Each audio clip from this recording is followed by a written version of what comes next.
우리는 오늘 본문을 통해서 한번 깊이 생각할 내용의 말씀이 있습니다. 시편 91편에서 시인은 우리를 힘들게 하고 근심과 걱정, 염려로 몰아가게 하는 것이 무엇인지 이렇게 이야기를 합니다. 특별히 3절에 보게 되면은 사냥꾼의 올무를 이야기를 하고 있습니다. 여러분, 사냥꾼이 짐승을 잡으려고 할 때 올무를 은밀한 곳에 뒀습니다. 우리 인생길 걸어갈 때 여러분, 두려움, 근심의 올무가 항상 놓여 있고 함정이 항상 놓여 있다는 것을 알아야 합니다.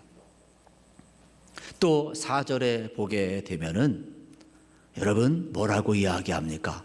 세상에 전염병이 심한 전염병이 있으리라 그랬습니다. 세상에서 벌어지는 질병이나 수많은 재난이나 수많은 어려움들이 항상 우리 속에 있다라는 사실입니다. 지금 갑자기 일어나는 일이 아니에요. 우리 삶에는 이보다도 더한 일이 항상 있었다라는 사실이에요. 함정이 있었고, 각종 질병이 있었고, 각종 여러분 사냥꾼의 올무와 심한 질병과 전염병이 항상 존재해 왔다라는 사실입니다. 이러한 때에 우리는 어떻게 살아야 할까? 시인은 이러한 일들이 벌어지면 5절부터 7절에 보게 되면은 이러한 두려운 현상들을 이야기를 하고 있습니다. 예를 들어서 어두운 밤이 오면 사람은 누구나 다 여러분 밤에 공포, 두려움이 온다라는 겁니다. 낮에도 날아드는 화살, 여러분 대낮에도 적이 공격해 올 수가 있고 일사병과 질병에 걸릴 수 있다라는 사실입니다. 또 어두울 때 퍼지는 전염병 때문에 우리들이 이 땅에 벌어지는 재난 때문에 누구나 다 두려워할 수 있다라는 사실입니다. 그뿐만 아니죠. 인생길 걸어가면서 여러분 이 세상에 벌어지는 수많은 환난과 재난으로 인하여 누구나 두려워할 수 있다라는 사실입니다. 심지어는 오늘 성경에 보면은 왼쪽에서 1000명이 오른쪽에서 10,000명이 엎드려지는 일도 있다라고 그랬습니다. 이러한 현상들, 이러한 일이 벌어진다 할지라도 시인은 담대히 하나님께 시선을 고정하면서 담대히 나아가고 있다라는 겁니다. 시험이 없고 환난이 없고 질병이 없고 어려움이 없다고 하지 않았습니다. 그런 것이 있지만은 이러한 상황 속에서도 하나님의 사람이 어떻게 살아가야 할 것인가? 지금 벌어지고 있는 일들이 마치 내게 지금 벌어지는 일처럼 생각하면 안 된다라는 겁니다. 그래서 일어나지도 않았는데 그 두려움을 가지고 근심하고 걱정하고 염려하며 매여 살지 말라는 겁니다. 오늘 우리는 믿음으로 살아갑니까? 아니면 두려움과 염려를 미리 땡겨서 살아가고 있습니까? 사람이 돈을 값을 했어도 여러분 나중에 그 갚을 것 힘든데 염려, 근심, 걱정까지 미리 값을 할 필요가 뭐 있습니까? 미리 땡겨서 쓸 필요가 뭐 있습니까? 우리의 삶에 있어서 마치 그것이 지혜로운 것처럼 그건 함정입니다. 그런데 오늘 시인은 우리를 향하여서 우리를 힘들게 하는 것이 무엇이냐고 역설적으로 묻고 있는 거예요. 저는 이 시간 우리가 하나님 앞에 있다면 다시 한번 이 시간 하나님의 음성을 들으시고 과도한 두려움이나 근심을 좀 가불하지 마시고 땡기지 마시고 하나님 안에 거하시기를 축복합니다. 여러분, 전능자의 그늘, 전능자의 날개 아래는 어떤 뜻이 있을까요? 동물들도 심지어는 새들도 아기 새를 기를 때 그의 날개 아래 그를 보호하고 그를 품에 안고 인도합니다. 우리 전능자의 날개 아래, 전능자의 그늘 아래 거하면 하나님이 우리를 보호하시고 인도하시고 지켜줄 줄로 믿습니다. 저는 출애굽기 공부를 시작했는데 출애굽하기가 이렇게 어려운지 몰랐어요. 우리 한 번 딱 하고 못 하고 있어요. 야, 출애굽 어렵구나. 힘쓰고 애써도 이게 안 되는구나. 빨리 출애굽해야 되는데 빨리 이 코로나19 위기가 좀 극복돼서 말씀으로 우리 한 번 더 승리길 걸어왔으면 참 좋겠다. 그런 내용을 마음속에 늘 간직하고 있어요. 그래서 출애굽기에 보면 우리 하나님은 어떠한 하나님이냐? 하나님의 백성들의 고통을 보고 계시고 알고 계시고 듣고 계시고 그 부르짖음을 외면하지 아니하시고 들으셔서 내려오셔서 건져내시고 하나님의 백성을 인도하고 여러분 가나안 땅으로 이끌어가는 하나님의 섭리를 우리는 보게 되는 거예요.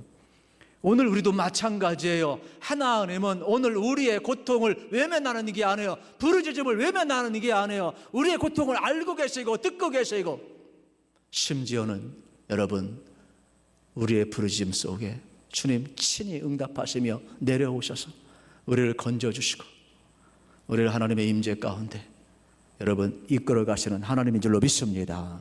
우리는 이 하나님을 만나야 된다라는 사실입니다.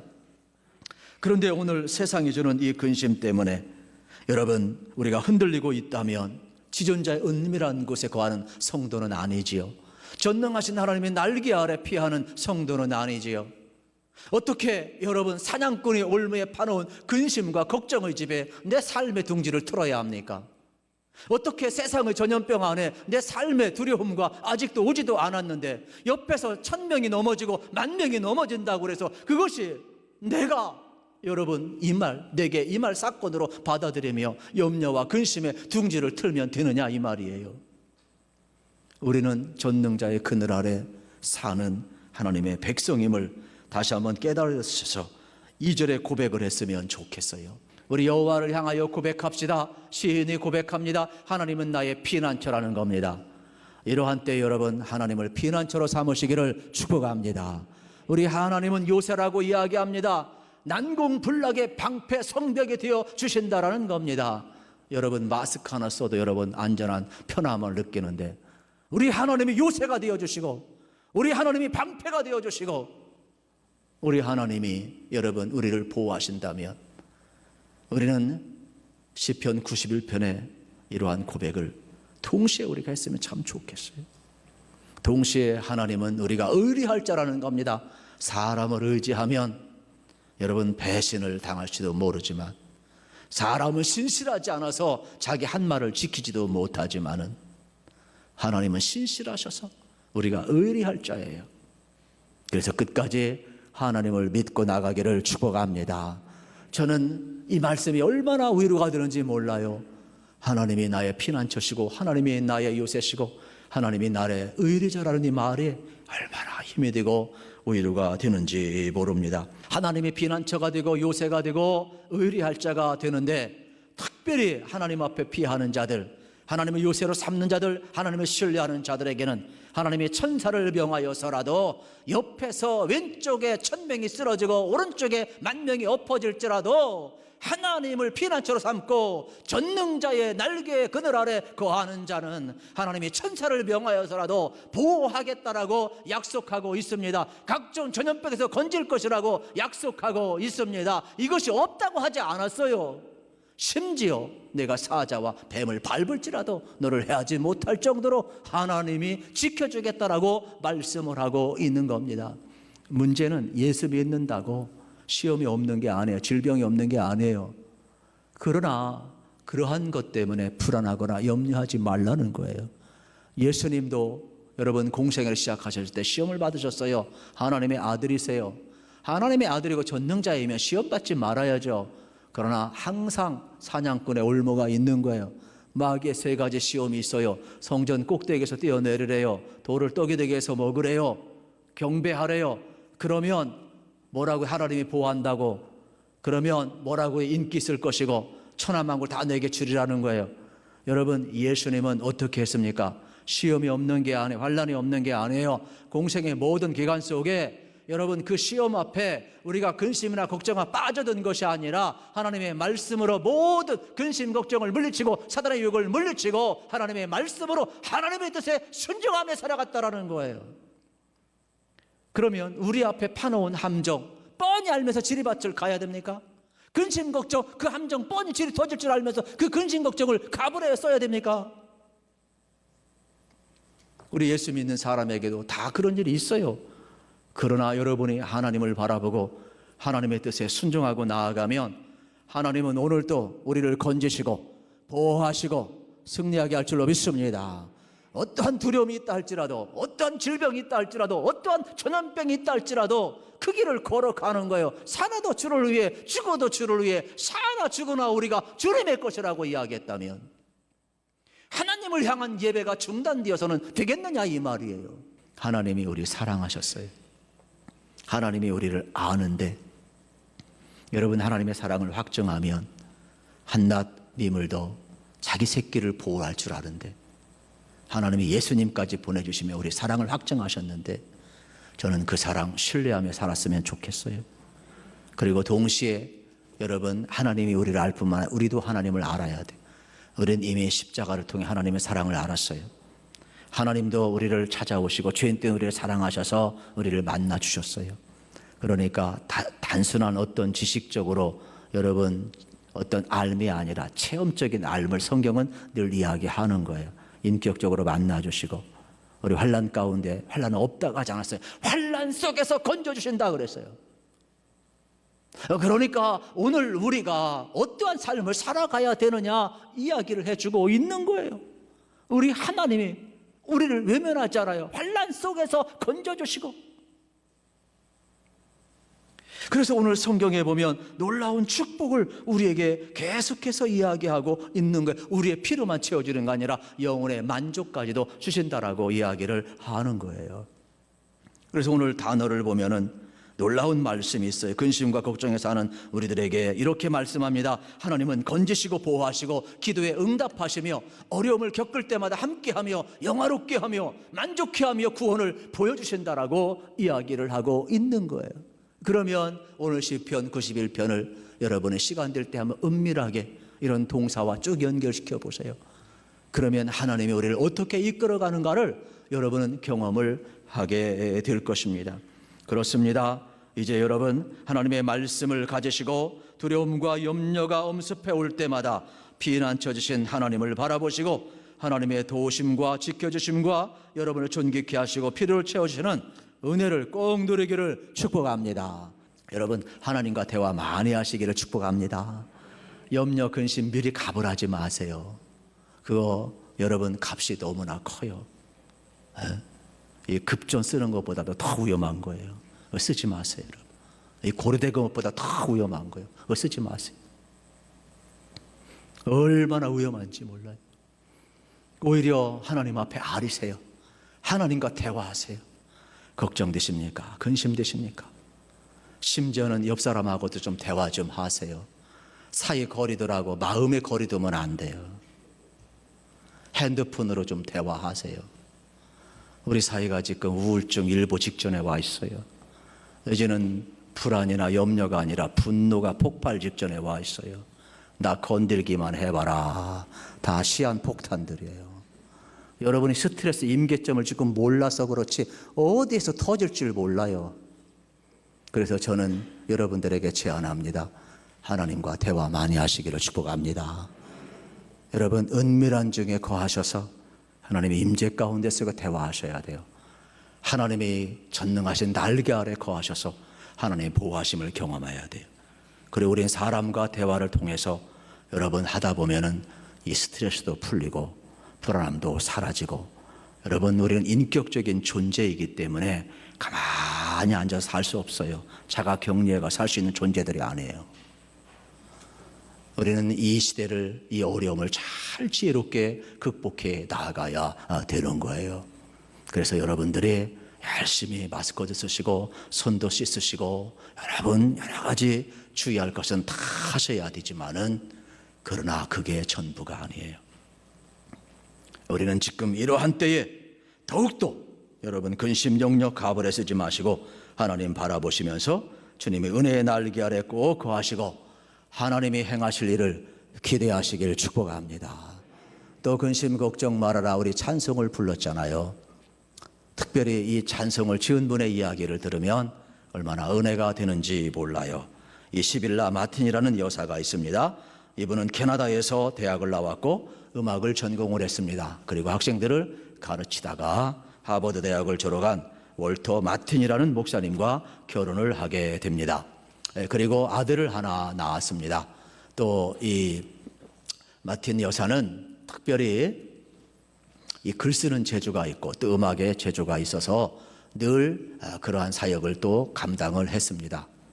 어느 날 부부가 이제 성경학교 교장 선생님을 방문했는데 그 뉴욕에 있는 성경학교에서는 이 찬송가 집을 이렇게 만들었다고 그럽니다. 거기에 아마 많은 도움을 준 것 같습니다. 그런데 이 마틴 또 목사님은 어떻게 되느냐?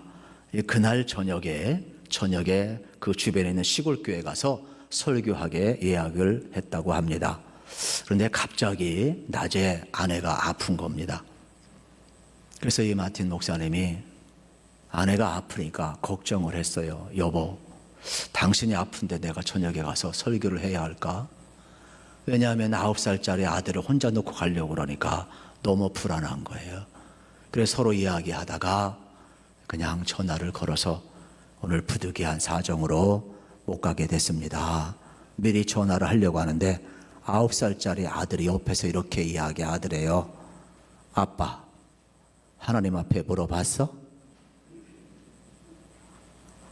아빠가 시골교회 가서 설교하는 것이 오늘 하나님의 뜻이라면 설교하는 동안 하나님이 엄마 지켜줄 것 아니겠어?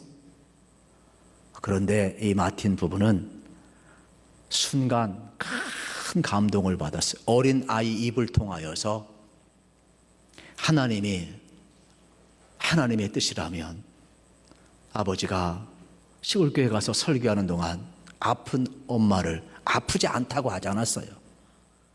그 고통의 상황 속에서, 아픔과 질병의 상황 속에서 하나님이 함께 하시겠다고 그랬지, 우리가 신앙생활하면서 자꾸 오해하는 것 가운데 아무 일도 안 벌어져야 그게 신앙인 오해하는 것, 그건 아니에요. 우리가 천국 가는 그날까지 완전한 부활의 영체로 하나님 나라 들어가기까지는 우리는 모든 희노애락을 다 겪을 수밖에 없는 연약한 존재인 거예요.